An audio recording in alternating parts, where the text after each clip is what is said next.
Waiting on God to know His goodness. The Lord is good unto them that wait for Him. Lamentations chapter 3 verse 25. There is none good but God. His goodness is in the heavens. O how great is thy goodness, which thou hast laid up for them that fear thee. O taste and see that the Lord is good. And here is now the true way of entering into and rejoicing in this goodness of God, waiting upon Him. The Lord is good. Even His children often do not know it, for they wait not in quietness for Him to reveal it.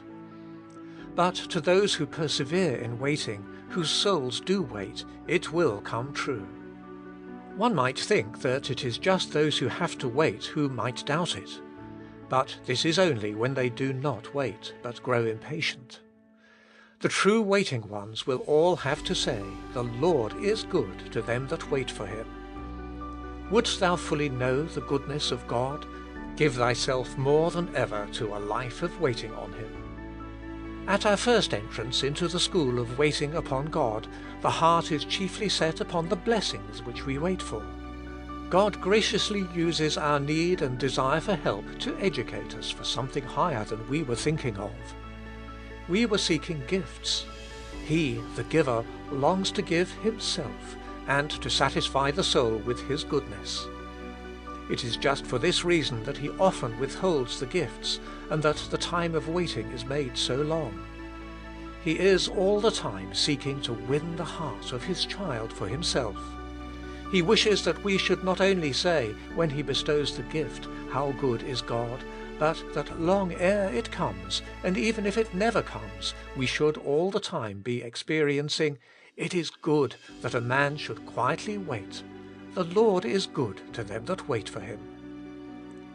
What a blessed life the life of waiting then becomes, the continual worship of faith, adoring and trusting His goodness.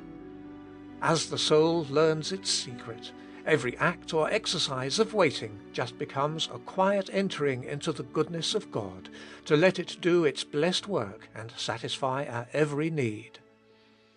And every experience of God's goodness gives the work of waiting new attractiveness, and instead of only taking refuge but in time of need, there comes a great longing to wait continually and all the day. And however duties and engagements occupy the time and the mind, the soul gets more familiar with the secret art of always waiting.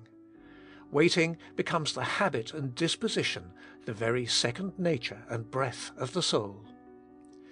Dear Christian, do you not begin to see that waiting is not one among a number of Christian virtues to be thought of from time to time, but that it expresses that disposition which lies at the very root of the Christian life?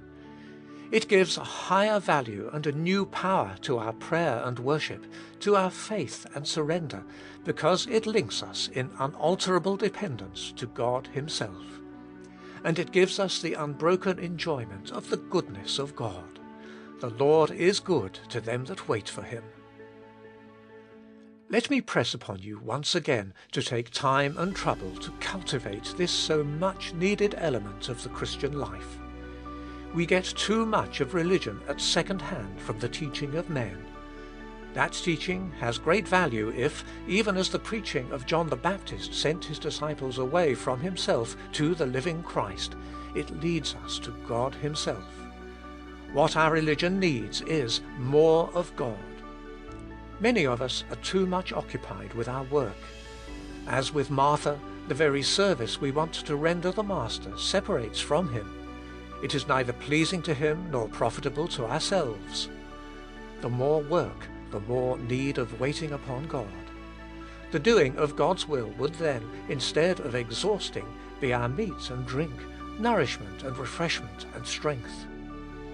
The Lord is good to them that wait for Him. How good none can tell but those who prove it in waiting on Him. How good none can fully tell but those who have proved Him to the utmost. My soul, wait thou only upon God.